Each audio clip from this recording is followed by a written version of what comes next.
Hi, welcome to Mars X 3D. This is your buddy Dave, and if you're new to this channel, we're glad you're here. Be sure to learn X3D viewing. There's a tutorial linked down below, and most people can learn it in just a couple of minutes. It turns your entire computer monitor into a giant ViewMaster. This is episode 3, where we examine some of those things that we call MECHS, M-E-C-H-S, which stands for mechanisms. Are they really mechanisms? We don't know. But they have the appearance of being either metal or intelligently designed pieces of rubble that have survived the cataclysm. Put on your archaeologist's hat and have a look at what we think may be some really good proof of ancient mechanisms on Mars. Let's wrap things up today with another great find by San-Kotviks from Percy 298. Let me advise you beforehand that to many of you, this won't look like much of anything. But to me, this is one of the most compelling finds I've seen in a long time. This big, black, beautiful monolith screams manufactured to me all day long. And of course, there's this big, white, rectangular block the monolith is leaning up against. But let's move in and concentrate on our monolithic subject. Now this time, instead of me going into a long involved inventory of what I'm seeing, why not just let your eyes roam from the top left down to the bottom right and see how many non-fractal bits and symmetries you can pick out? I can't help wondering if this might be the backside of a statue. Down there on the right, we have this nice square, all the same thickness, and with spheres bordering the top on two sides. And this might be just a trick of light and shadow, but it really looks a lot like a cylinder to my eyes. In any case, this is a splendid find by San-Kotviks. I hope at least some of you are clicking the links below and checking out the amazing GMAX by Neville Thompson and Neil Spence and some of the others. They're a great place to start if you want to do your own anomaly hunting. Nev's GMAC of 3284 through 3286 is loaded with interesting items. This is one that both Runcie and Laszlo Shabaliks jumped on. Both of them are dedicated researchers, so I'm going to let them fight it out amongst themselves, with no foreign objects allowed and staying within the ring at all times, and no biting or below-the-belt stuff. I'm just the 3D guy. Anyway, it's way off there, skylined against the ridge inside the yellow target. Looking at this area, it's easy to see that this might be a collection of debris from a collapsed structure. I like that round piece with the radial lines just left of center near the bottom. And then you have all those sheets and those two angular pieces right below the white box. But whatever that is, inside the target box is asking for a closer look because of that round part so nicely centered inside the rounded end. I have no idea what this might be, but I'm speculating. For those of you from Iowa, that just means a wild-ass guess. I'm speculating that this is a rather large and broken up piece of technology. The top and bottom portions appear to have space between them, a slot, and there's a rectangular piece sticking out into the sunshine. Sarah is winning at the moment, but she's always played kind of rough. I had a ton of problems with the parallax on this one because the individual shots were taken too far apart. We usually assume that in a stereo image, the camera takes one shot for the pair. This apparently wasn't the case here, though, for whatever reason, and so here's the problem. In order to make the image work in 3D, the anomaly was completely cut off in the left image. That means the arrow isn't in 3D, and it might even bother your eyes a bit, but it was the only way to do it. On a technical point, I was unable to adjust the parallax for the proper window placement on any of these shots. Most people won't notice it unless you're seriously into 3D, and for many of my fellow 3D weirdos, it's considered an unpardonable sin to have the window set back like it is in these shots. But we're after the anomaly, right? Forget the stereo window. So we've got this cube with a tube on the side, a cylinder actually. This really does look like a mechanical device to me, but let's get a little closer as I play with the contrast a bit. What do you think? Rock or not rock? Drat those nav cams. A little bit more resolution here will go a long ways, and I half suspect that NASA grabs high-res images of anomalies on the QT. But this is as good as we poor peasants are going to get. Let's wrap things up with another one Rami shared just last week. This is from Percy 341, and how can you not see that strange ball in the center with, I don't know, what looks like a wrench poking out of it? And that ball sure reminds me of fossilized coral. What do you think? The strange thing is that I found something like it last year. This not only has what looks like a wrench sticking out the bottom, but has a very clear crosspiece embedded within it. The entire piece looks like a lump of melted and fused metal.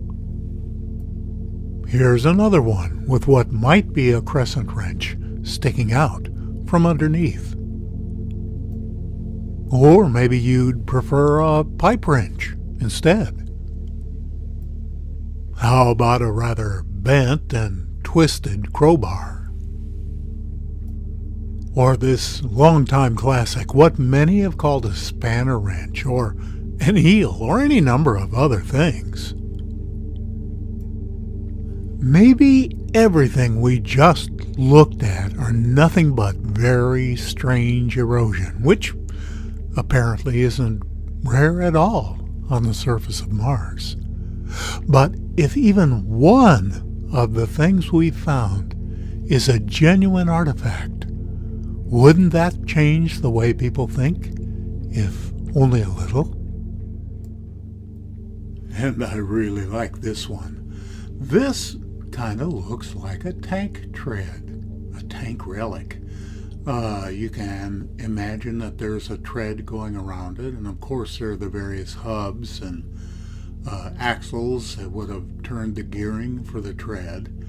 And so, maybe it is. Maybe it's a very badly corroded remains of a tread vehicle, a tread-type vehicle. Or it's something else. But whatever it is, it sure doesn't belong there.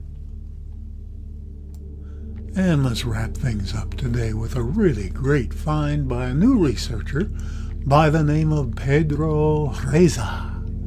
This is from Curiosity 3393, again, one of Nev's Gmax. And this is close in, it's clear, it's easy to see, so let's jump on it. Isn't this great?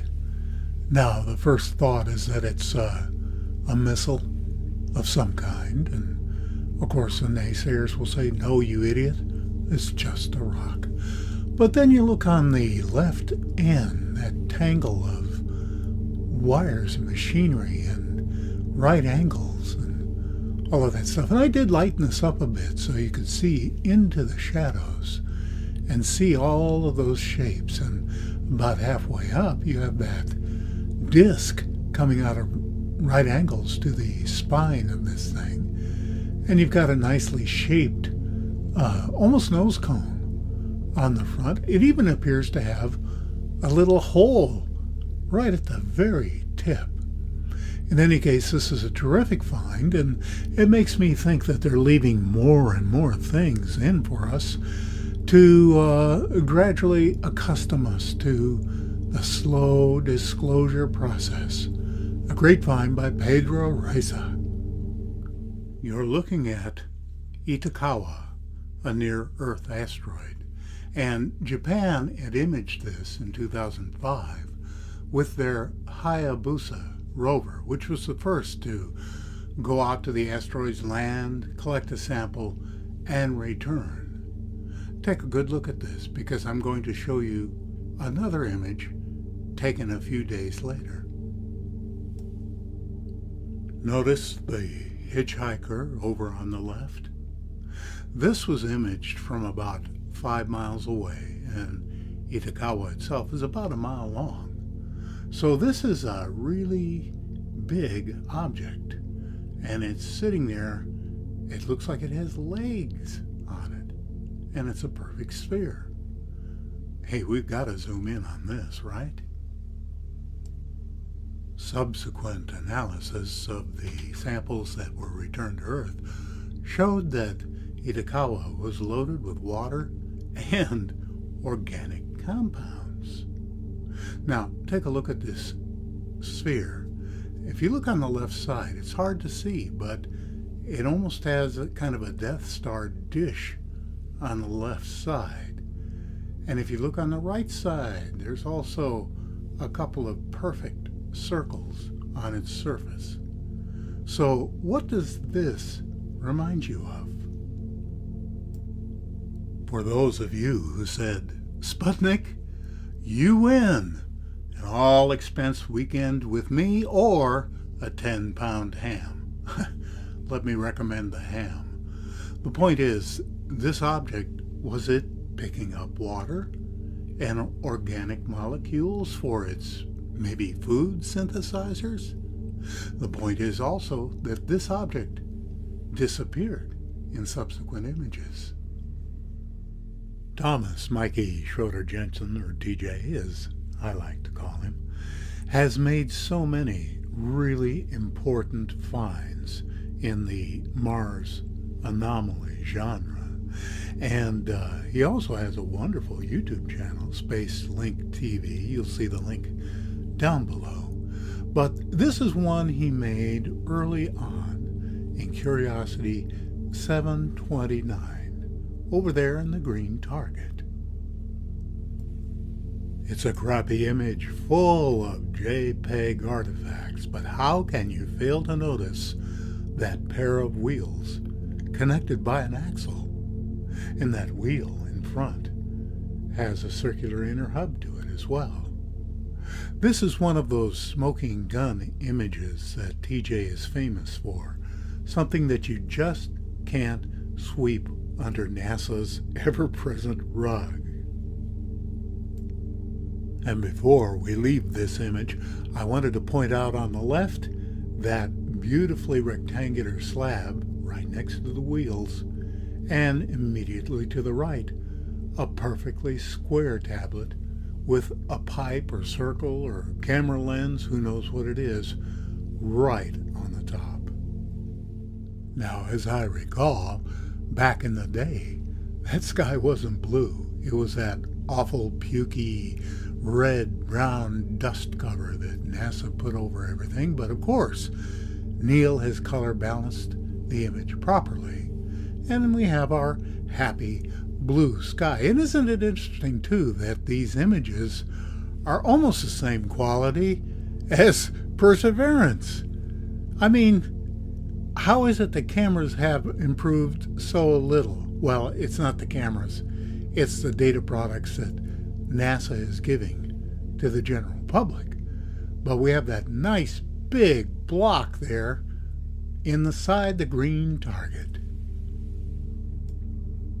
I think this is a killer anomaly. I mean, look at it. It's got everything. It's a cube. It's got the triangles. It's got the rhomboids. It's got the beadwork. It's got everything.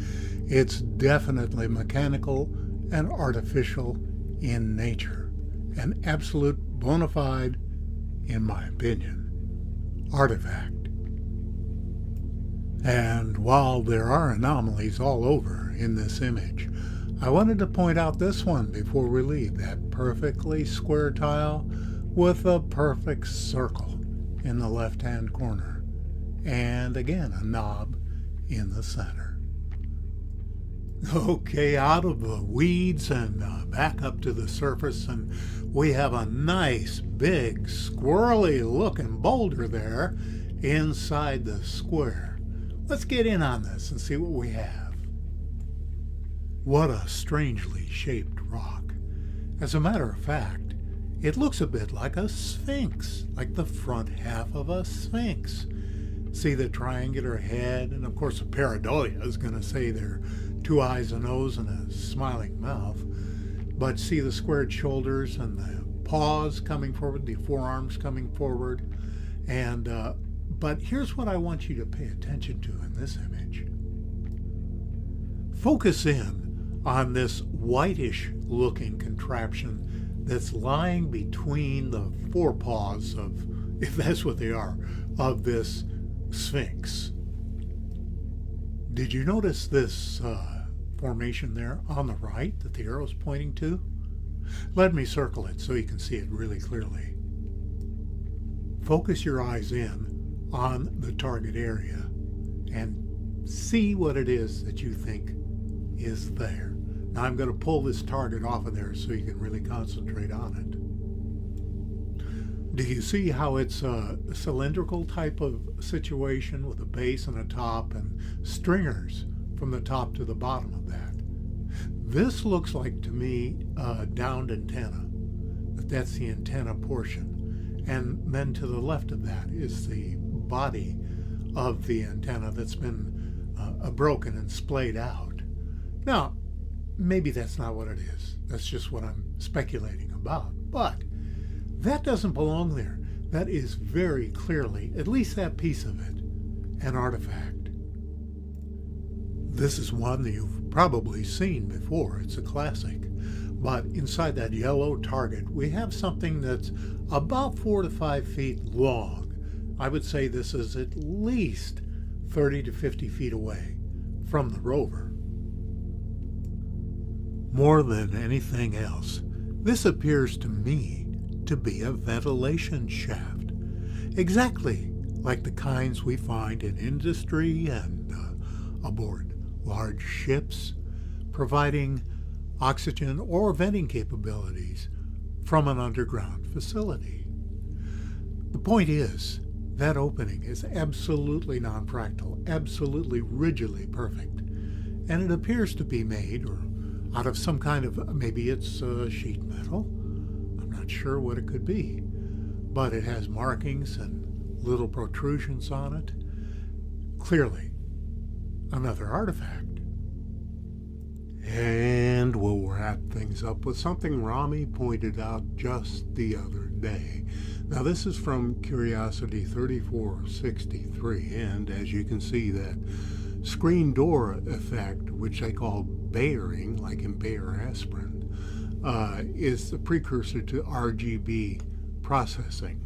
And eventually this will be color processed, and Neil or Nev will stitch together a beautiful GMAC from it, and we'll have more detail and maybe be able to make a better determination. But in the meantime, there it is up in the upper right hand corner.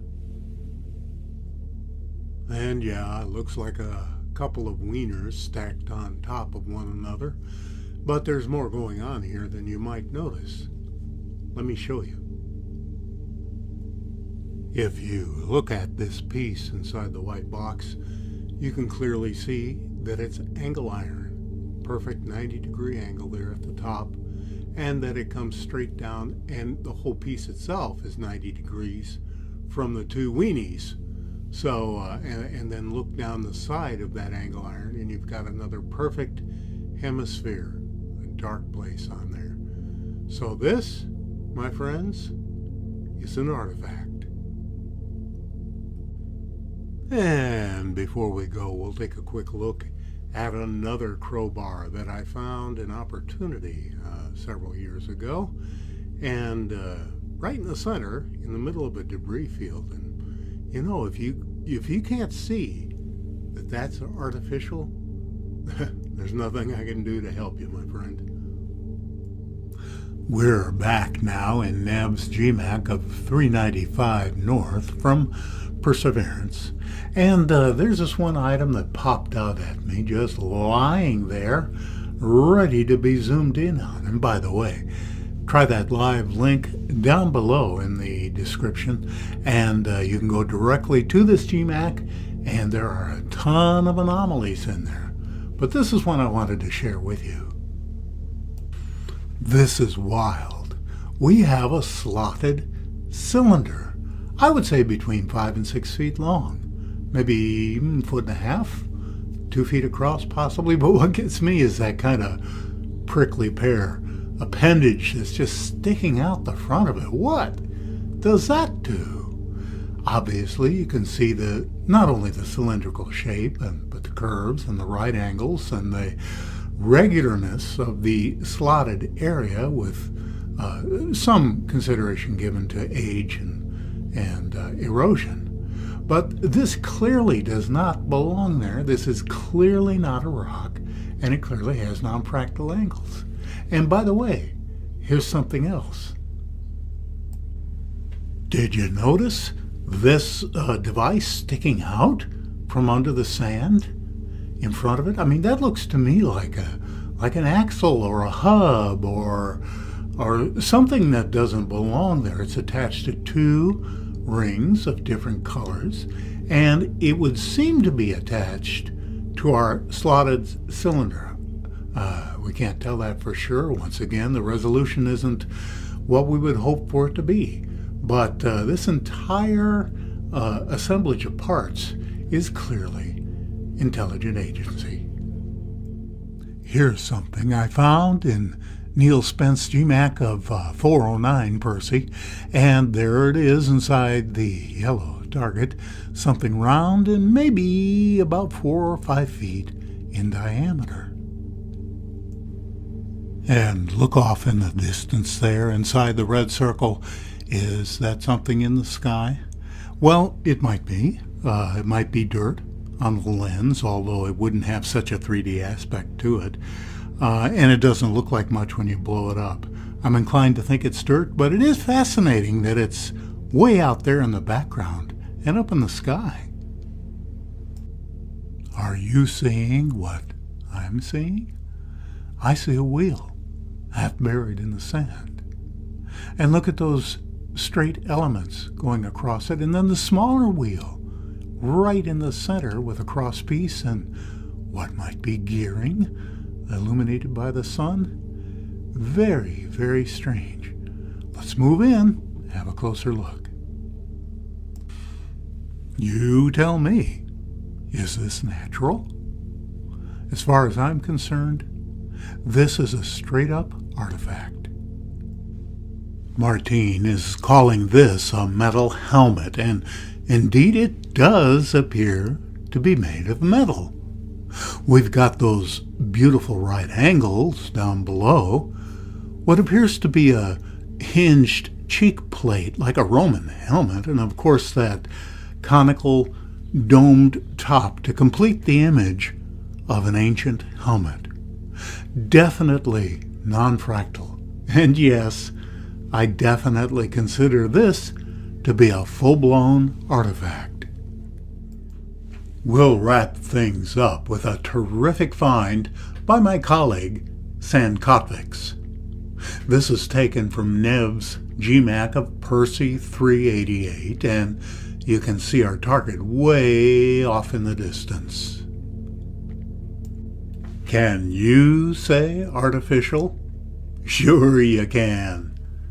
Look at the cylindrical shape, the even black lines, and what seems to be a metallic glint. And I know what y'all are thinking. R2-D2, right? These aren't the droids we're looking for, are they? Later on, we may get crystal clear close-ups of whatever this is if Percy moves a bit closer, and it may turn out to be simply a smooth boulder catching the sun a certain way. But until then, I'm giving in to my confirmation bias and calling this an artifact. I was poking around in Nev's great GMAC of 3454, and I stumbled across some interesting strangeness that I wanted to share with you, even with those of you who aren't proud weirdos just yet.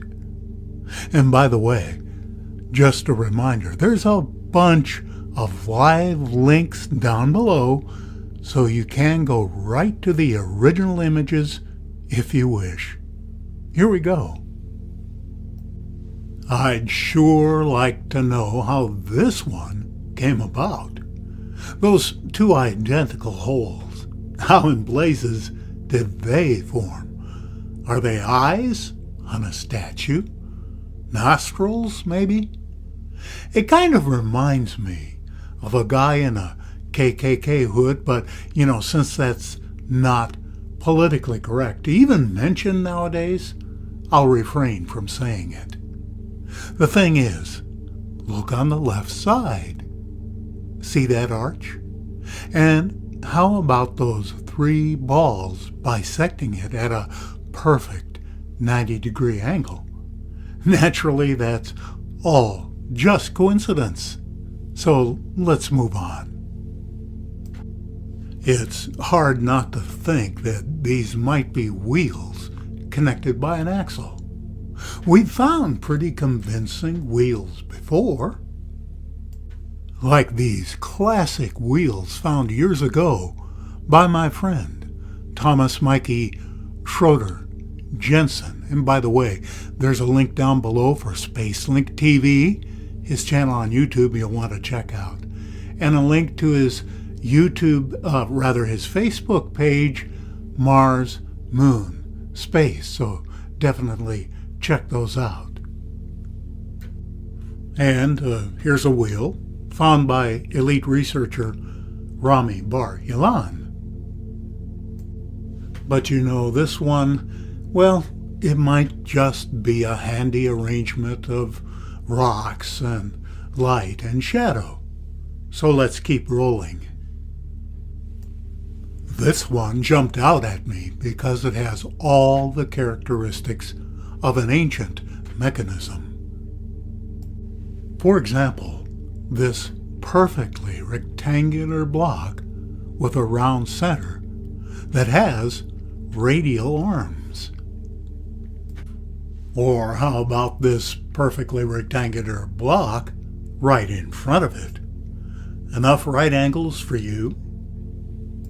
And how can we ignore this nice little S-curve on the end?